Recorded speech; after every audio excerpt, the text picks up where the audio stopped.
friends, today we are going to discuss how the hydraulic thrust balancing take place for when pump is running. When pump is running, two type of force pump shaft is experiencing. One is radial force, you can see this is act on the vertical direction of the shaft, and another one is called axial thrust, that is along the axis of the shaft. If you see this picture, this is the coupling and this is the impeller sides. So when this shaft experience forces on radial direction, it is called radial thrust, and it is when it is experience axial direction, it is called axial thrust. So first of all, we discuss about axial thrust, radial thrust. How the radial thrust take place? This is, suppose it is impeller. When impeller is running, the kinetic energy, the energy of the prime mover converted to velocity head at the end of this impeller, and when this fluid passing through this diffuser, it convert the kinetic energy into pressure energy. So you can see this is you can see this is the cut water where there is a very small clearances is there with impeller to casing. From here the area is gradually increasing, so pressure is also increasing. So if you see due to this paper difference, there will be always a radial thrust. This radial thrust will be minimum at when the pump is running at BEP, best efficiency point, and it will be maximum. You can see it will be maximum when it is running during startup or shutdown, because during startup that is the zero flow, and shutdown also it is more or less zero flow is coming down. At that time pressure distribution not even uniform. So at BEP the pressure distribution will be uniform, and so at that particular best efficiency point the radial thrust will be minimum. Then diffuser type casing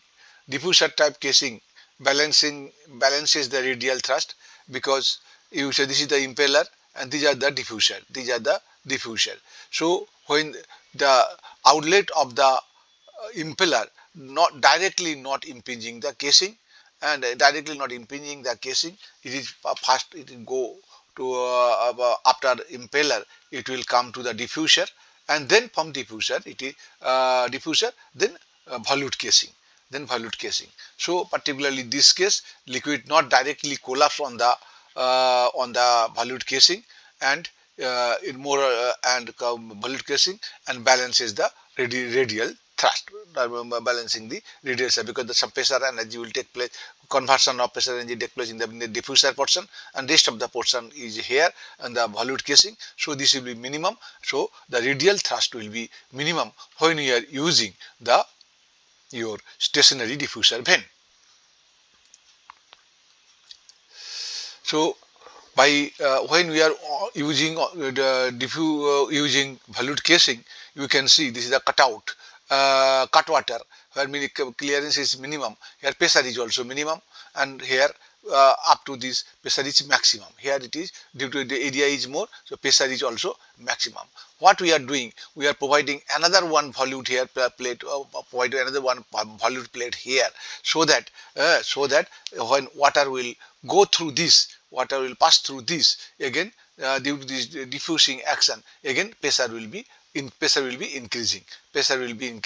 So this pressure and this pressure and this pressure will balance each other. So only minimum radial unbalance will be there, that whatever water will pass through this diffuser section. diffuser section. Rest maximum balancing will be done by providing another one diffuser vane here. You can see diffuser here. So here is also, as it is minimum to area is increasing, so here pressure will be more, here also pressure will be more. This is the first diffuser, this one is the second diffuser. So first diffuser pressure and the second diffuser pressure will nullify each other. Minor radial thrust will be there when the rest of the water will pass through this.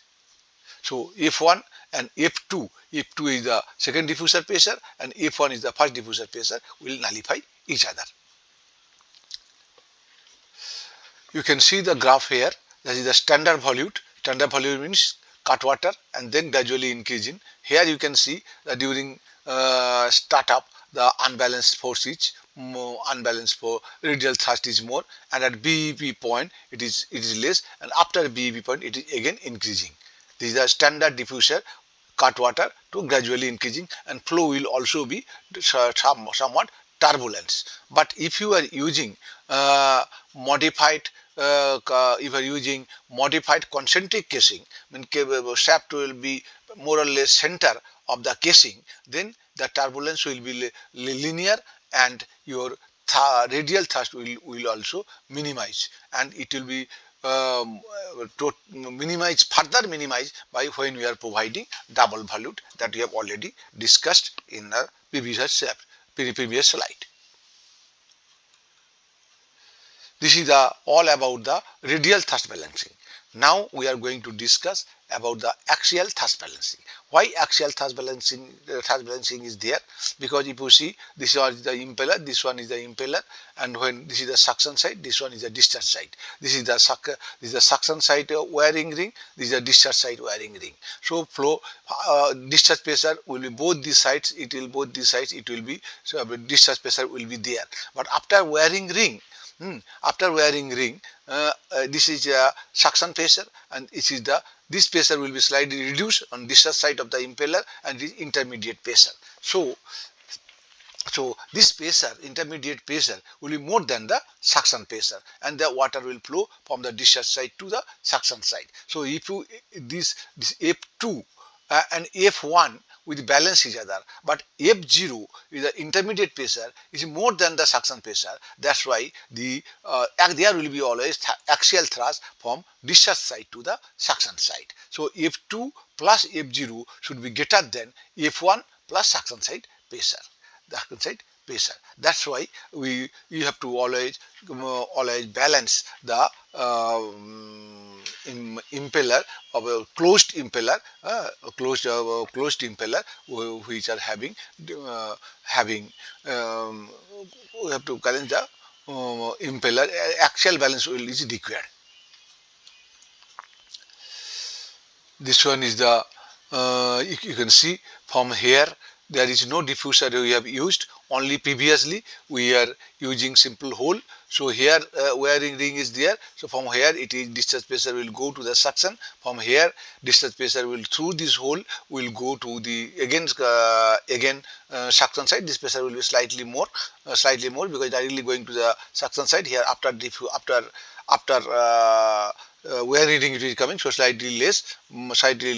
So but this area is more and this area is less. That's why thrust will be from discharge side to suction side. This is the suction side, and energy, there will be always energy loss. Because why? Because this water is going to suction again, and this water again going to suction again. So there will be recirculation. Recirculation means energy loss. Now axial thrust balancing with back vanes. How we are doing axial thrust balancing with back vanes? This is I have already previous part. We have already discussed the purpose of the back vane. This is the back vane which is installed backside of the impeller, and then due to this back vane, this will try to push this flow outside. It will not allow the discharge fluid to come inside. Inward, because this side it is always covering, this side is always covering this due to this vane, so it will not allow any water to come inside. Only this area, through this area it will come inside, or through this hole it can come to suction side, but as the clearances is less, so this discharge pressure of this side will come down. Here it will be discharge pressure, but gradually when it is passing through this narrow path due to throttling effect, this pressure will come down. This pressure will come down. But here you can see suction side, the pressure is more. Here is also pressure is more. So it is the so this is the suction pressure. This is the suction pressure. This is the discharge pressure. Should be F2 should be greater or always greater than the F1 plus Fn. So there will be always a axial thrust from the discharge side to the suction side. But here using this vane we are reducing the axial thrust. Due to this vane some power consumption will also be there. Now the balancing, axial thrust balancing can be done if we make a double entry impeller. Suppose the suction impeller having double suction, from this side also suction, from this side also suction. So if you see, so this will balance each other, this will balance each other, discharge side also balance, discharge pressure also act on the both the sides, so this will balance each other. This is discharge, this is the suction. So this is the particular cases that with double suction, the total balancing, axial thrust balancing can be done. But for another way we can slightly reduce the axial thrust. How? Now if we use two impeller, this is called two impeller. This is a double entry impeller, and this one is called the back to back impeller arrangement. So here the suction will be there. From this suction it is coming to the discharge suction, this one discharge, from discharge it is coming to the suction of the another impeller, and from here it is going out. So particularly for this impeller, axial movement will be there, axial thrust will be there, rotor will experience axial thrust from this side to this side. And for this impeller, suction is this side, discharge pressure will act on this side. For this impeller, axial thrust will act on this side. So F1 and F2 will balance to each other, but as there is some pressure difference, this is the inlet pressure of the first stage and this is the inlet pressure, suction pressure of the second stage. So there will be little bit unbalance will be there. So axial thrust will be on this side. Axial thrust will be on this side. But particularly for double suction, total axial thrust balancing is possible.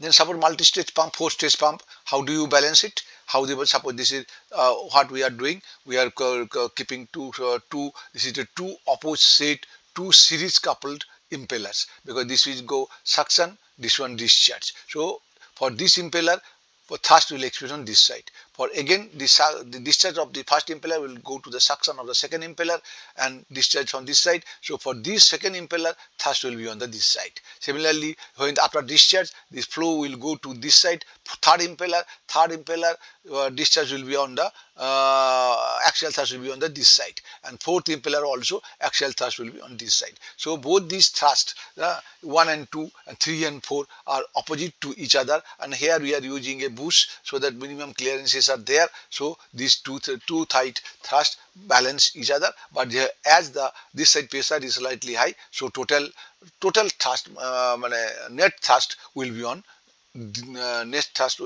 this side. All be on this side. Another one configuration can be done. This is the suction, this is the discharge. It will go to again suction here, the extreme end, then discharge, again second suction, third suction will be here, and fourth suction will be here, and it is going out. So if you see similar configuration, from this impeller, thrust will be on this side, this impeller, thrust will be on this side. For third impeller, this thrust will be on this side, and fourth impeller, thrust will be on this side. So for this type of arrangement, more or less little further more precise balance, axial thrust balancing can be done. Now by arranging the impellers, now and suppose it is not, sometimes it is not possible to arrange through impeller, so you have to use the impeller only in series. Then particularly for that case, when water is coming to the first impeller, again going to the second impeller, again it may go to the third impeller. Like this, axial thrust will be on this side. Always on first impeller, it is from this side to suction side. Second impeller also this side to suction side. So total, suppose 10 impeller is there, 10 into, so total axial thrust will be on this side. But final case, as when we are using a balancing drum that will be mounted on the shaft key, mounted with the shaft with a key, then this area discharge pressure will act on this side to circular area, this side, and this particular force will balance this rest of the impeller axial thrust. This is the impeller axial load. This is called balancing drum. And then through this balancing drum, there is, this is the rotary part. This one is the stationary part. You are using through after throttling. You can see this is the throttling. The radial, some rectangular steps are there. So when it is passing through this throttling, its pressure will reduce, and finally we can pressure will be the equal or slightly more than the suction. Then we can send this water to the suction inlet tank. And with this, providing this balancing drum, we can again balance the axial thrust when impeller balancing with the changing the impeller, it's not possible. Balancing drum we have seen. Now we are going to show you the balancing disc. Here you see this is the balancing disc. It is height is more than the balancing drum. So again, the for the first impeller suction, this is discharge. Second impeller suction, this is discharge. So total thrust will be this one will total thrust will be on this side, and then water will go to this balancing disc. And when it comes to the balancing disc, this area we are increasing, this area we have increased. So with this, the and this disc will be mounted directly with the shaft through key. So this will balance the unbalanced forces of the all including all impellers. So and rest of this, there is a clearances is there, axial clearances is there, and balancing drum radial clearances, and balancing this axial clearances is there. So with these axial clearances, this water will go to the suction tank again, but its temperature will be slight, so it may require some cooling. It can be combination of balancing drum as well as the balancing disc. You can see the same, there are numbers of impellers are there. This total axial thrust will be on this side, and you see this is the balancing drum. From here, after throttling, liquid will come here, pressure will be slightly more than the suction. Again it will act with the balancing disc portion, and then finally it will go to the inlet tank again. So this is the axial clearances, this is the radial clearances, this one is the radial clearances. Rest of the balance will be taken care by the thrust bearing. This is the balancing drum combined with balancing disc. Here it is balancing drum only. For that also you need to provide a thrust bearing, residual thrust, whatever is remaining portion, that will be taken care by the thrust bearing. So this is the question. This is the part we have already discussed regarding the balancing, axial thrust balancing and radial thrust balancing of a pump. If you have any more question, you can go through these slides, and if you have any question, you can ask.